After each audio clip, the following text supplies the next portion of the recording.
The Virginia Cable Telecommunications Association and your local cable provider presents Cable Reports.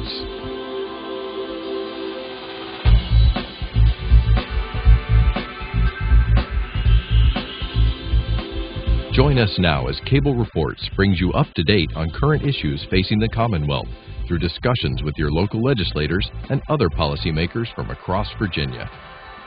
From the General Assembly and the City of Richmond, I'm Woody Evans for Cable Reports and Comcast, connecting Virginians to their government. We are pleased to have two members of the Augusta County delegation. Delegate Steve Landis, good to see you, sir. Glad to be here, Woody. Delegate Ben Cline, it's good to see you again. Thanks for having me. So how's private practice at home? Well, as you know, I left the Commonwealth Attorney's Office and opened a private law practice with offices in Lexington and Harrisonburg. And I'm driving up and down the valley and really enjoying the flexibility that it brings. Great. And your committee assignments have stayed basically the same: Commerce and Labor, Finance, Courts of Justice? They have. I changed subcommittees, gave up the Judicial Appointment Subcommittee and picked up a new Mental Health Subcommittee in response to the tragedy involving Creed Eads and his son. And that's an issue we'll cover in due course, of course. But I wanted you to talk about some of the accomplishments you've had since you've been a member of the General Assembly. Talk to us about your back-to-school tax holiday initiative. Well, we've sponsored a number of tax holidays, but I was proud to be one of the lead sponsors of the one created back in 2006 to create a back-to-school tax holiday to give sales tax relief to families buying school supplies as they prepare for the school year. Those are must-purchase items for kids for their school year, and for the state to help parents. It was a good victory there, so I was proud to sponsor that. And what about the Yellow Pages test? Well, we did also sponsor legislation to review the operations of government and the purchasing of government. When government buys things, they shouldn't just, they should go to the Yellow Pages and look to the private sector to try and encourage small business purchasing and helping folks in our area. And finally, your Google for Government initiative. Transparency in government has been a big issue for me. I worked with the then Senator Ken Cuccinelli before he became Attorney General to pass a transparency bill where you can Google the budget and find spending in areas that you want to see and look at exactly where your tax dollars are going. Great. And Delegate Landis, besides all of your notable accomplishments over the past several years, you are very busy as chair of the Education Committee, vice chair now of Appropriations. Congratulations and condolences. Yeah. And you're also vice chair of the Medicaid Innovation and Reform Commission. Tell us what you're doing with all three of those major responsibilities. Well, as chairman of the Education Committee, I get to help direct through the three subcommittees we have on our standing committee where legislation is going to go, and then really involved in education policy for K through 12 and higher education. So I'm enjoying that. It's a good role to be involved in. Education is such an important part of what we do in Richmond, and the House has just one committee that focuses on that. Senate has a little bit different approaches, education and health. But education is such an important part of what we do from an economic development standpoint. You have to have a strong educational system, both, again, for elementary and secondary and higher ed, to be able to create the workforce for the future. So it's doubly important. Appropriations, obviously, Ben gets to decide on the Finance Committee what the tax resources are that we have, the revenues that come into the state. And the Appropriations Committee, we decide and make recommendations to the House for our budget. So we're working on that in earnest. And I've spent most of the spring, summer, and fall learning and being involved in Medicaid and where we can go forward with Medicaid reforms as a member of the Medicaid Innovation Reform Commission. It's taken a lot of time, and there's much, much more to do. Give us an idea of what's happening in Augusta County these days, especially in terms of the economy. We're doing pretty well, Woody. I think Ben would agree overall, but we have challenges just like everyone else. from the standpoint of small businesses are feeling the pinch, so to speak. Unfortunately, with the Affordable Care Act, there are many, many pressures on small businesses being able to just have health insurance for their individuals because of the rates and the changes there. So I've heard from a lot of small business people that that's a concern. You know, the other thing about the economy, it's growing, but it's not growing at a rate we've seen in the past. I think historically in Virginia we've recovered after a recession at about 6 to 8%. Our recovery is only about 4 or 5% at this point. And I think in the Valley we've seen the same thing, even though, again, we have a very, I think, well-diversified economy, good manufacturing, small businesses, agriculture and forestry are a great base for the areas that we represent. So we're doing okay, but the economy needs to see significant improvement for us to get back where we were before the recession. So does the county enjoy a fairly robust bond rating, for example, as the Commonwealth does? They do, and we have a good group of supervisors who are responsible managers of the county's finances, and we work well with them to make sure that on issues from education to natural resources to business development that we're working as one group, and it's been rewarded by expansion of companies in the Valley as well as reinvestment. As Steve said, we're not seeing a great deal of expansion of the economy or of businesses, but businesses like McKee Foods in Stewart's Draft, which makes Little Debbie products, they have decided to reinvest in the plant in Stewart's Draft to update their machinery and to keep the employees who are doing such a great job there. Now tell us a little bit more about some of the junior colleges and institutions of higher learning that may populate your district.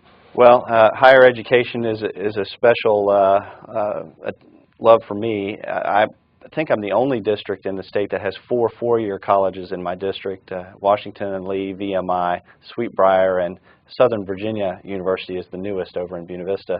And I also have the territory of 3 community colleges: Central Virginia Community College, Dabney Lancaster in Clifton Forge, and then Shenandoah Valley has a community college as well. And so higher ed is very important, especially the transition between community college and four-year colleges. So I created a scholarship back in 2006 to incentivize students at community colleges to continue their education at four-year institutions in areas like engineering and nursing, areas where we really need employees to come to our to go to school and to enter the workforce. So the ability of a student to go to one of our institutions of higher learning through the 2+2 program and the tuition assistance grant program is still a critical part of the Commonwealth's educational environment. Those are both critical for students. I was a TAG student when I went to law school and received that grant to go to an in-state private school in Virginia, because we can't afford to educate all of the students in Virginia at our public institutions. So the TAG grants enable us to divert some of those students over to the private institutions, make them more affordable, and help to keep students in Virginia, which is what we want. We want students to grow up here, get educated here, and then enter the workforce here and raise a family here. And of course, workforce development for the old and the young. The old meaning those who may have lost their jobs and need retraining. The young, those entering and hopefully coming out with some skills that will allow them to be employed is very important. It is, Woody, and we're very fortunate in the Valley and the areas that we represent to have very great career and technical schools, very strong programs there that are for high school level kids coming out into the workforce, really giving them the basics for skill training that they will need, whether it's manufacturing or some other trade. And then the community colleges, as Ben said, I know I worked with Blue Ridge Community College in the last couple of years on advanced manufacturing as an area that they're really specializing on, and trying to have a program there that will not only benefit the manufacturers that are in the Valley and the small businesses that are in manufacturing, but manufacturing has become such a high-tech field now. We need those advanced skills, not only for the kids coming out of career and technical, but folks that are going into a two-year program before they even go to college that may be in engineering or a technical field. But our workforce development is so important. The community colleges, career and technical schools play an important role. But there's a lot we can do to do a better job. One of the things as Republicans we're really working on this year is workforce development and looking at how that program operates and trying to streamline it. Right now there are too many fingers in the pie, so to speak. There are not clear divisions of who's responsible and how to make that more cost effective and work better. We have a good program, but we can make it better. Now, what about a renewed emphasis on vocational education for high school students who don't want to go to either a junior college or an institution of higher learning? One of the things that, again, I think Ben and I would agree on, that those, especially in the Valley and the rural areas, those programs are so important for kids that want to go out in the workforce. But they've got to make sure they've got the skills that the employers are looking for to be able to get those jobs. And now most often those kids get those basic skills, but then they're usually required to get some additional certificate training at the community college or with an apprenticeship program and the like. And those programs, I think, we've seen great success. But there's probably, again, with this workforce direction we're going, there's probably more that we can do and really more emphasis we need to put on career and technical. One of the great things that localities have done as well is really structure their secondary education systems to promote that kind of training in the classroom in high school. In vocational education, Buena Vista, for example, has really focused on HVAC maintenance and repair in their educational the internships and the training, and then the companies have located in Buena Vista. We have a couple of HVAC manufacturers in Buena Vista that provide the tools, the expertise, and it's a great synergy that works for those students. What about using virtual schools, or where we can take advantage of educators who are very good, and also what about charter schools? I haven't heard much about charter schools this session.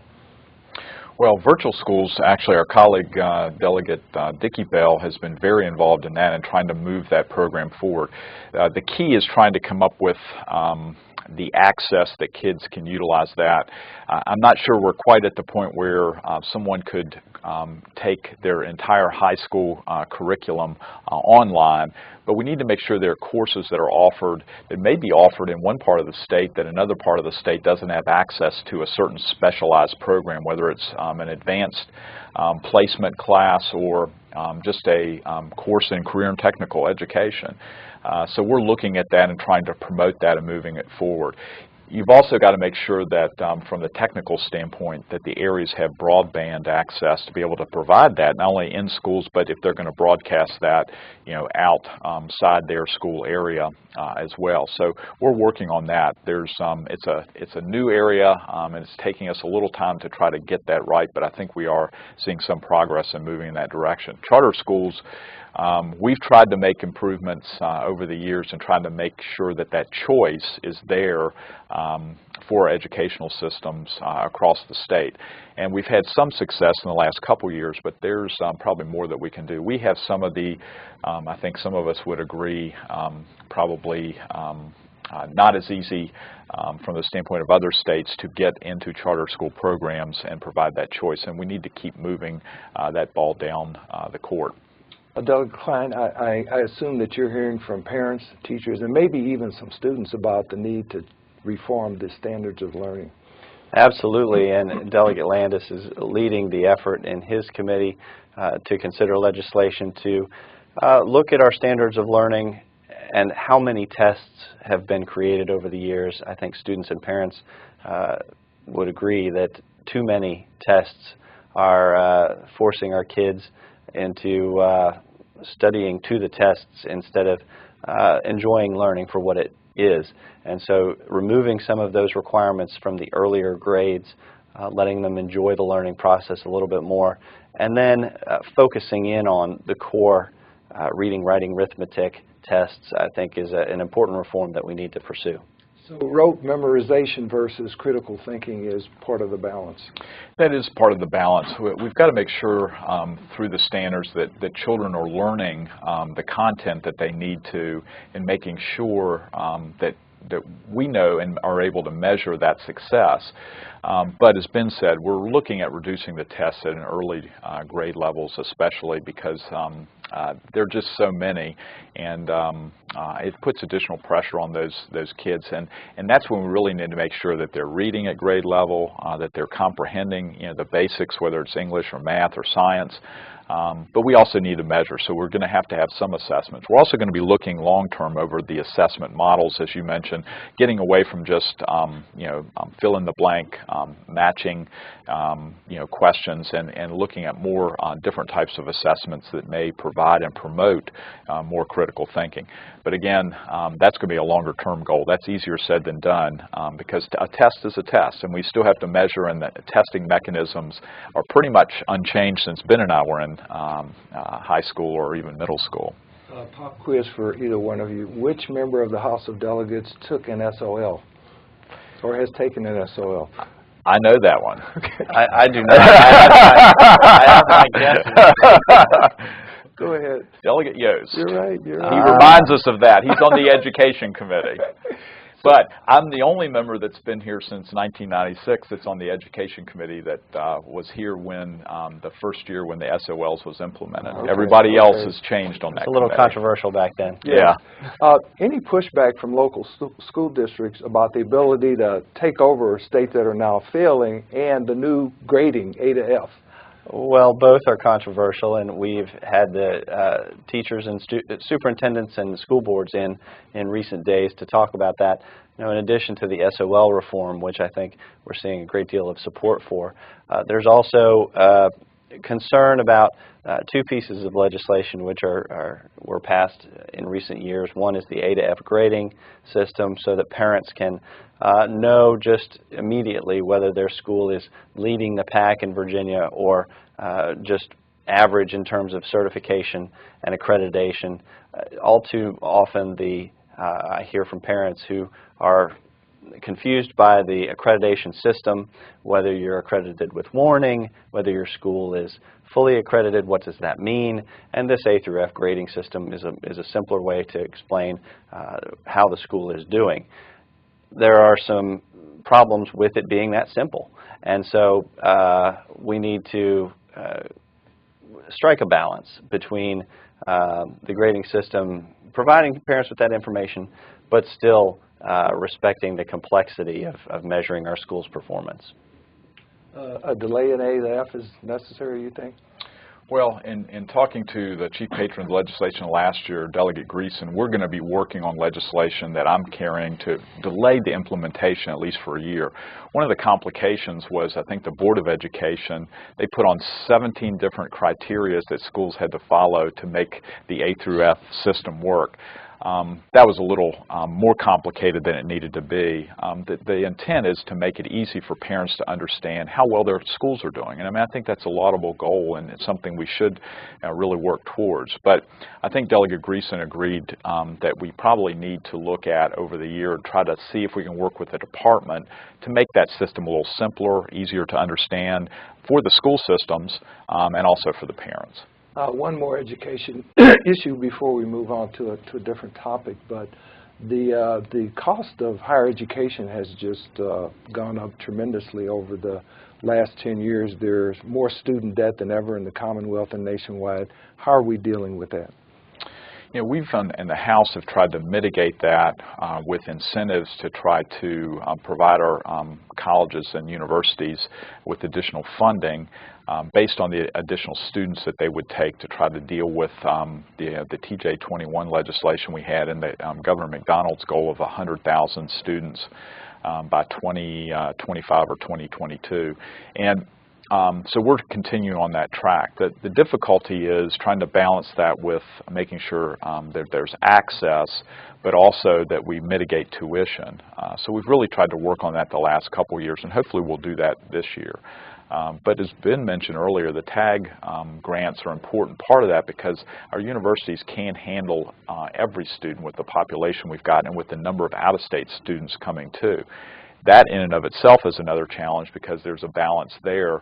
Obviously, the universities receive more in tuition from out-of-state students than they do in-state, which is, a good thing. But we also want to make sure there are enough slots in our universities of higher learning institutions, in Virginia that can take as many in-state students as possible. So we're working on that balance. Delegate Cline, I know you're working with one of your Senate colleagues, Senator Creed Deeds, who suffered a tragedy in regards to the need to reform mental health care in the Commonwealth. Now, we've had this issue on the agenda for a number of years, given what occurred at Virginia Tech. Seems like eons ago, but it always rears its ugly head. Talk to us about that issue. Well, it was a tragedy what occurred in Bath County last November with the Deeds family, and so I've been working with Senator Deeds and Delegate Rob Bell, who is from Albemarle County and who led the subcommittee after the Virginia Tech tragedy.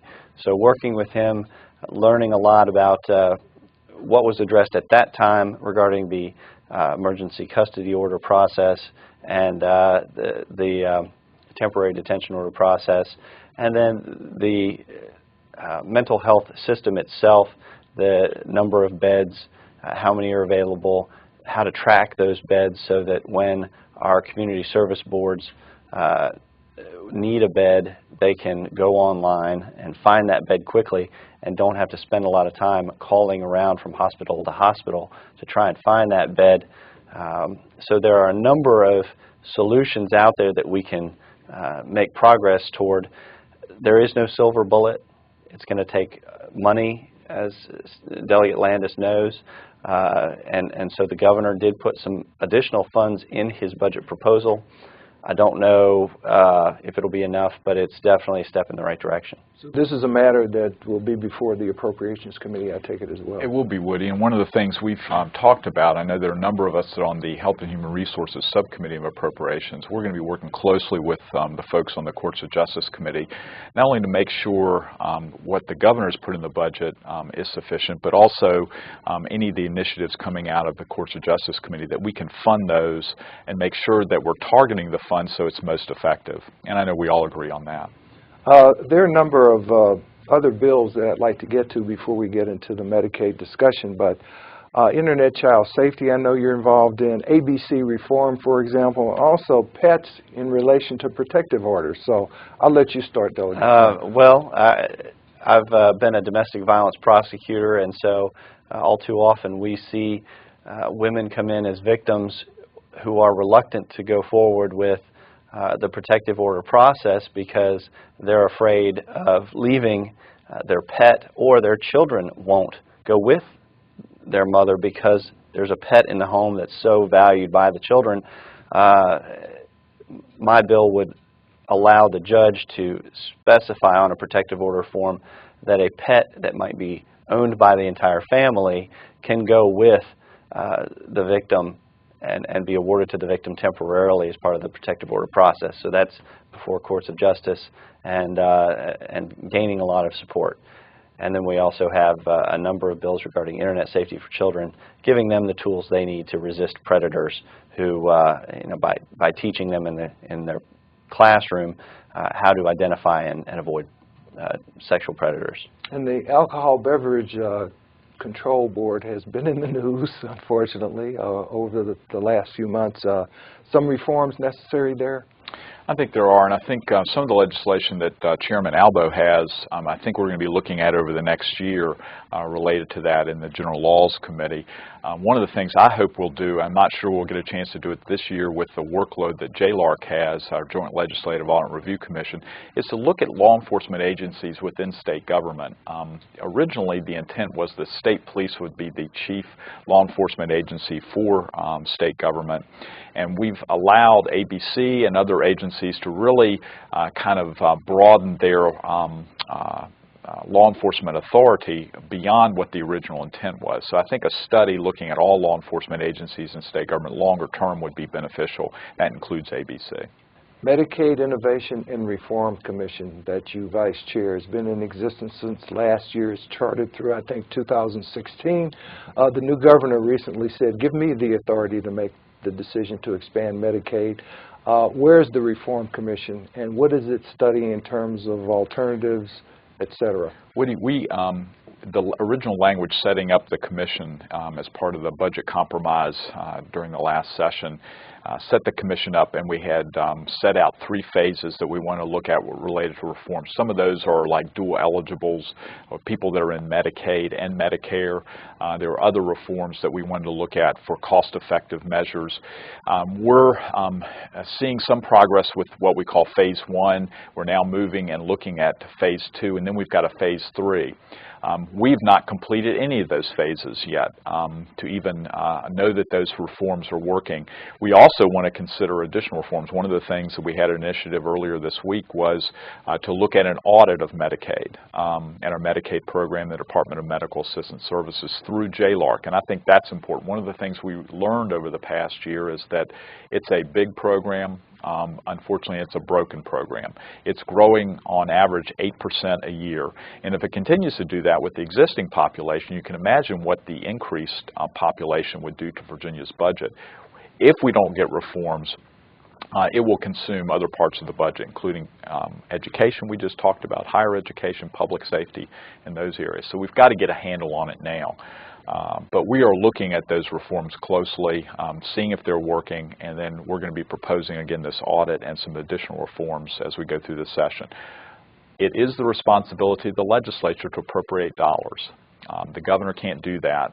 He has some input in that, but it's our responsibility, and Medicaid is a state responsibility and a federal government responsibility, and only the General Assembly can appropriate the dollars for that program. And Delegate Cline, I'm sure you're hearing about this on the Finance Committee and from your constituents. Well, absolutely. I think everyone wants to address the health care issue in Virginia to make sure that there is health care coverage available for everyone who wants it. Unfortunately, we've been restrained in what we can do to help address health care needs by the federal health care law, and the governor has his opinion about how to address it. I think most people would agree that trying to inject some competition into the marketplace to bring costs down to make insurance more affordable is a solution that has worked before, and it should work in this case as well. Unfortunately, Medicaid expansion without reforms to the program would do real damage to our finances as a state, our AAA bond rating. This is the last year with current growth rates that K-12 education will be the largest section of the budget. Next year, it's going to be likely overtaken by Medicaid. If we don't do more to control those costs, there's no way that we can expand it. Thank you both for being here. Appreciate your comments. Good luck in the 2014 legislative session. Thank Delegate you, Ben Cline and Delegate Steve Landis. Thank you for watching Cable Reports, brought to you by the Virginia Cable Telecommunications Association and Comcast, connecting Virginians to their government. Until next time, I'm Woody Evans.